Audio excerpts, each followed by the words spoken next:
Welcome. I'm Kevin Kenny, Manager, Supply Chain Management, Center of Excellence at Dominion Energy. Happy to be here today with my teammates Steve Cauley and Kelly Rock to discuss our implementation of Shibumi at Dominion Energy.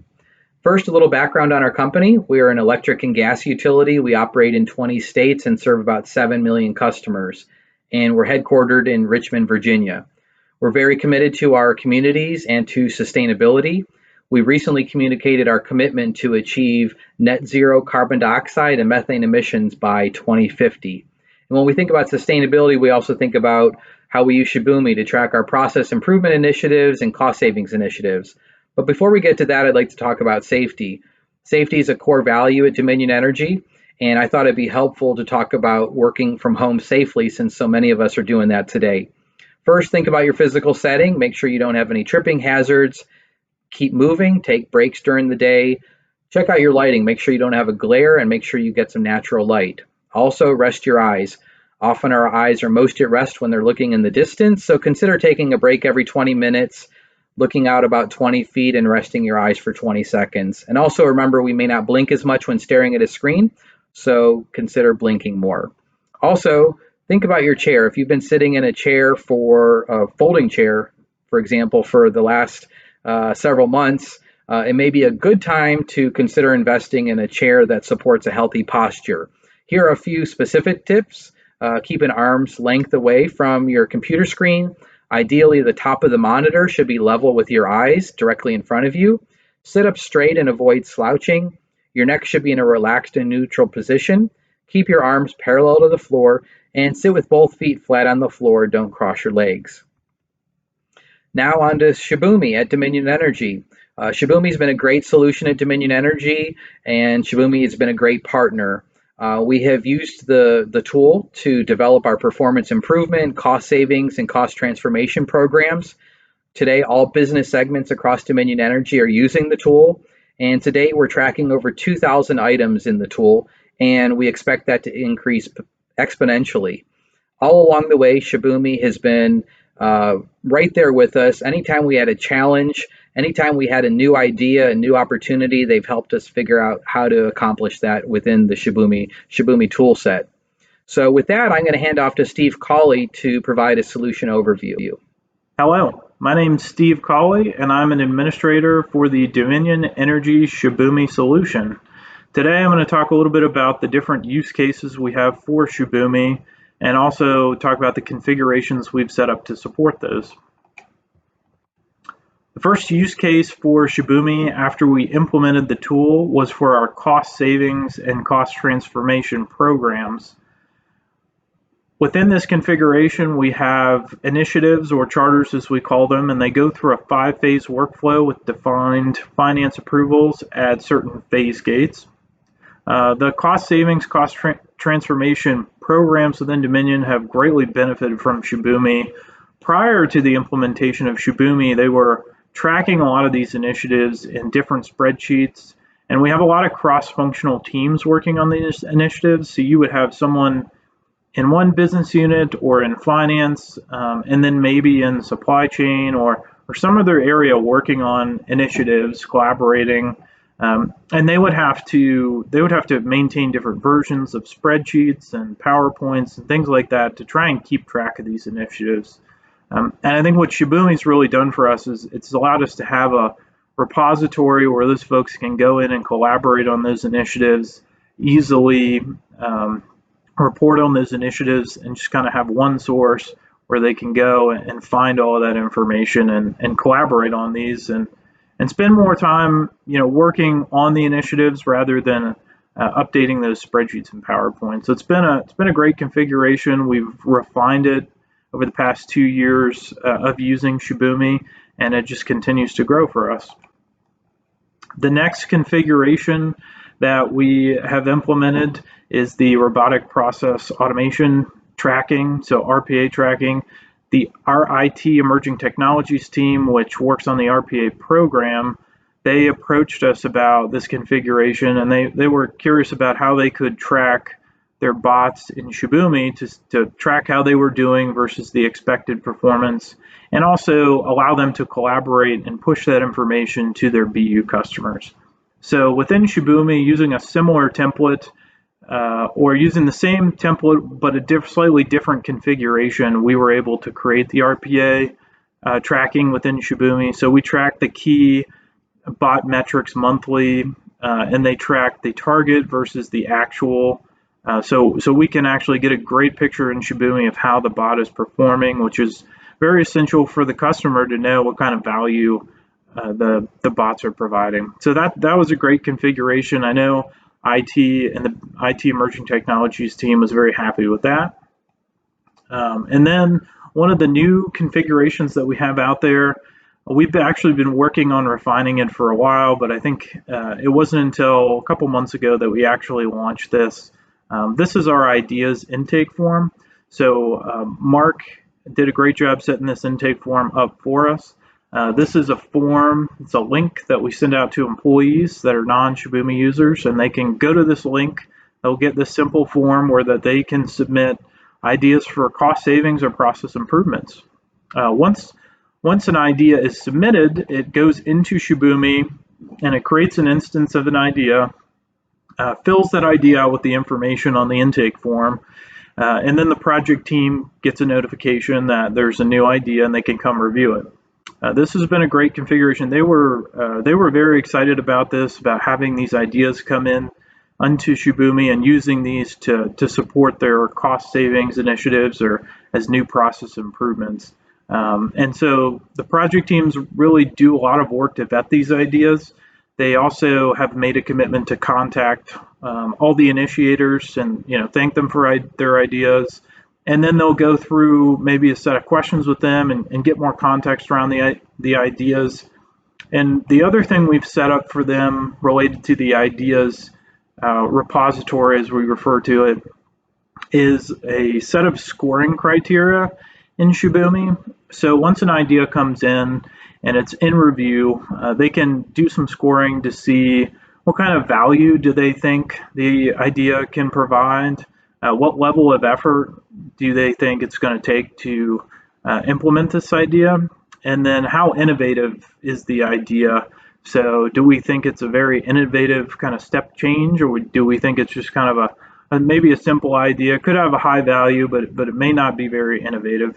So those are the scoring criteria that we kind of agreed on. Those are out there in Shibumi, and a total weighted score is generated once all the criteria is selected. And as you can kind of see in the bubble chart out there, there's a prioritization of the ideas so that folks can really focus on maybe ideas that can easily be implemented, or maybe they want to focus on the high value ones, or maybe they want to focus on the innovative ideas. So the team can really kind of use that data to focus their efforts on which ideas they really want to push forward and turn into what we call charters. So the next configuration that we have out there, this was very important to us, was to look at qualitatively what safety and sustainability benefits are these initiatives that we have out there in Shibumi providing.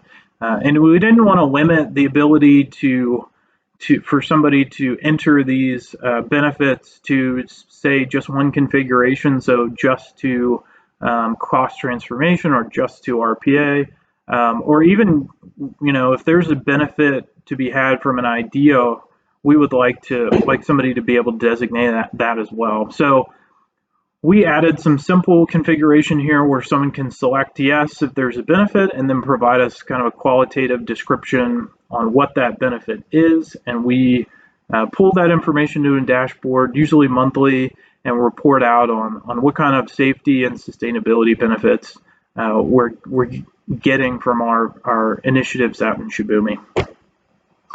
The next kind of piece of functionality out there in Shibumi was originally set up by Mark and John when they initially set up our configuration, and we've tweaked it to kind of assist our Shibumi users where they've needed tweaks here or there. But it's really the project management functionality that's out there for these initiatives, to be able to look at activities and milestones that we have out there, assign due dates, and kind of track the progress of those initiatives.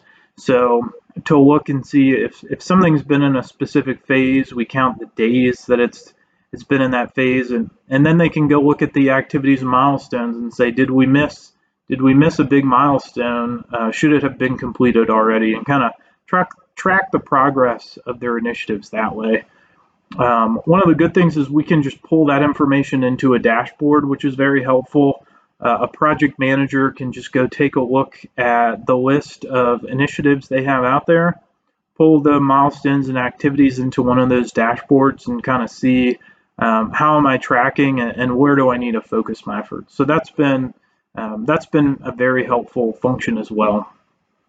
So now I'm going to pass it off to Cauley Rock, and she's going to talk about the non-budget configuration that we have, and also talk about her experience learning to configure Shibumi.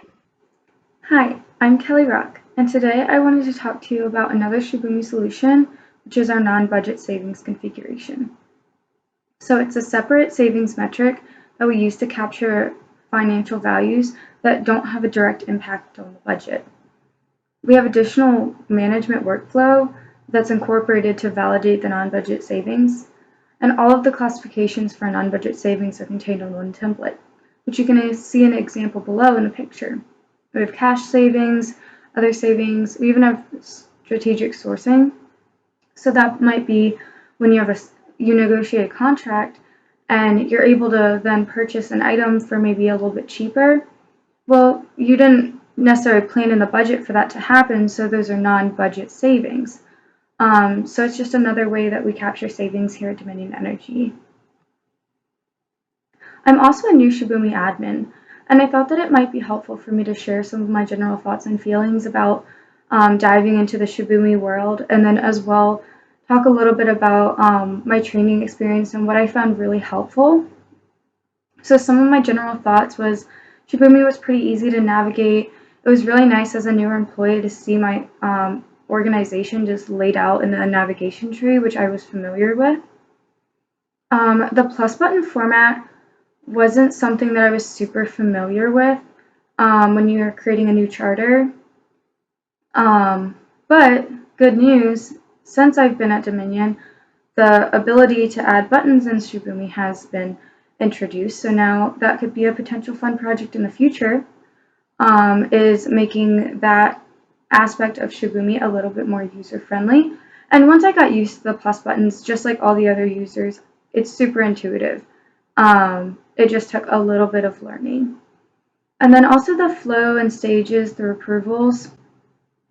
I thought that was really cool because it made the whole process a lot more automated, and it made it just a lot more transparent. So you can see like different charters going through like the phases and where they are. And I think the history tab is a really great tab.